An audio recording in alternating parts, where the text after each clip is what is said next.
Welcome to Sunderland RCA TV, your direct line inside the Sunderland LGV Park. If you've not yet subscribed to the channel, please do so by clicking the link underneath and also clicking on the bell icon so that you get informed whenever we bring out new content. You're watching RCA TV News on the 16th of July. Coming up in today's bulletin, we've got all the reports and reactions to yesterday's win in the Robert Alderson Trophy final, which saw RCA win this pre-season tournament and bring home the trophy that you're looking at on the screen right now.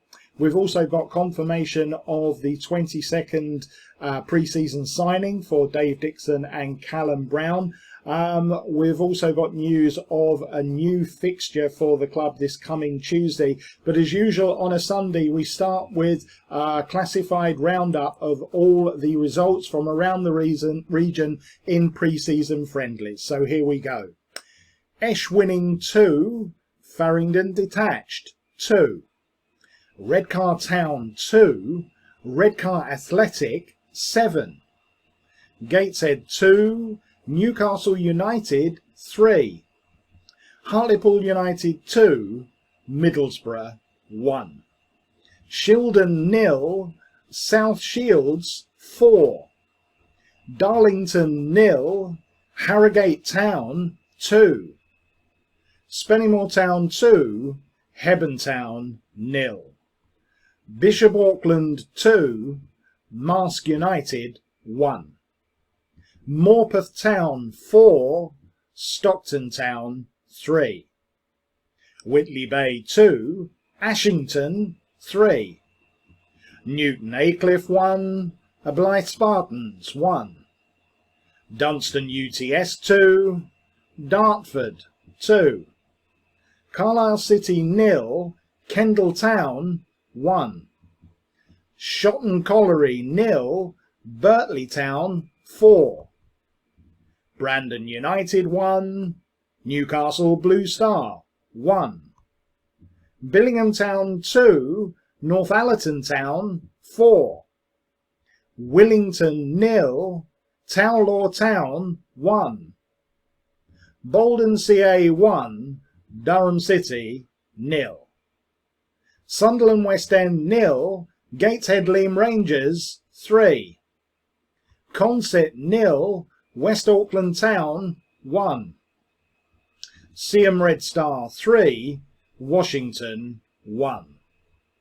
FC Hartlepool 1, Borough Rangers 2. Droylsden 0, Heaton Stannington 1. Newcastle Benfield 5, Bedlington Terriers 1. Seaton Carew 3, Darlington United 3. Stobswood Welfare 1, Brighton and Crawcook Albion 10. Knaresborough Town 1, North Shields 2. Gretna 1, Penrith 2. Pontyland United 2, Chesterley Street Town 5. Chesterley Street United 1, Middlesbrough Academy 1. Wallington 1, Prudhoe Youth 1.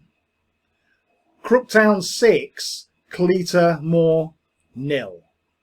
Belmont United 1, Easington Colliery 8. And finally Jarrow 1, Newcastle Kemfica 1.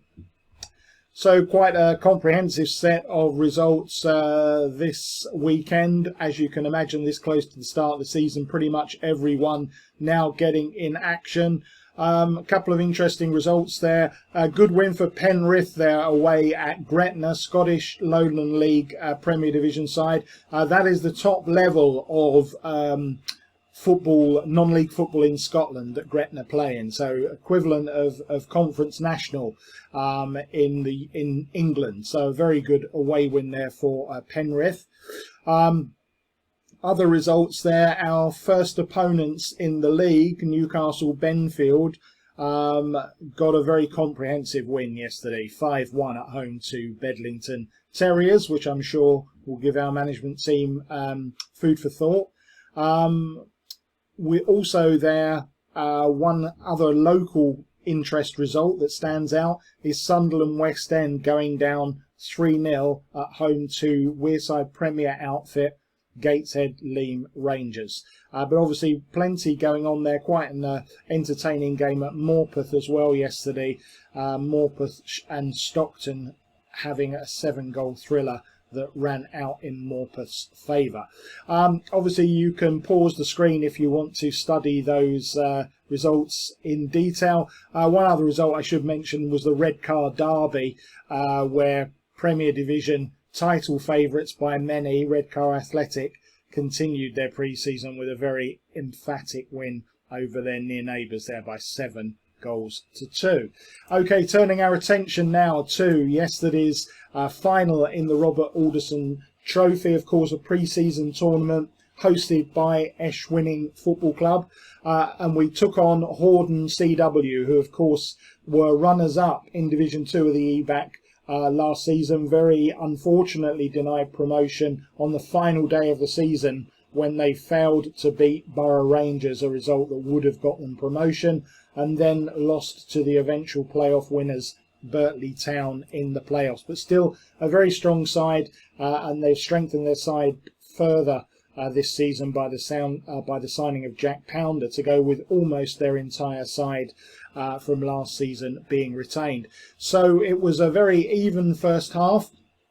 RCA enjoying a good start for the first 5 or 10 minutes of the game, but Horden then coming back into the match strongly, missing actually a glorious chance to take the lead, and chances for RCA from that point on were few and far between, although Jackson Ward also went close. That was playing up the hill at Eschwinning. In the second half, Horden took the lead. It was a close range goal, and then shortly after that only a great save from Maddie Wilkinson kept us in the game. However, the match turned in RCA's favour with the substitution of player coach Danny Earl joining the fray, and literally seconds after coming on, Danny turned his marker and placed the ball low into the corner of the net to level the scores. And then just a few minutes after that, RCA took the lead when Jackson Ward poached his first goal for the club with a clever dink over the goalkeeper. However, Horden continued to pose us problems, and they levelled through their summer signing Jack Pounder, and it looked as if the game was going to go into a penalty shootout. However, RCA managed to win it with 9 minutes to go when one of our two trialists, who scored with a cheeky back heel that caught the home goalkeeper by surprise. There was still a chance for Horden to level the scores again as they struck the post in the dying seconds, but RCA held on for a win, which makes it 2 wins out of 2 for the side in pre-season. And here is the trophy being presented by Richie Alderson of Alderson Building Supplies to the captain for the day, Ben Riding and Ashla Van. And here is the team celebrating with the Robert Alderson trophy. I know it's only pre-season, but it's certainly nice to pick up a bit of silverware. So well done to the first team. And before the game, it was confirmed that the 22nd addition to Dave Dixon's side was 19-year-old utility player Alex Phil. Here he is pictured.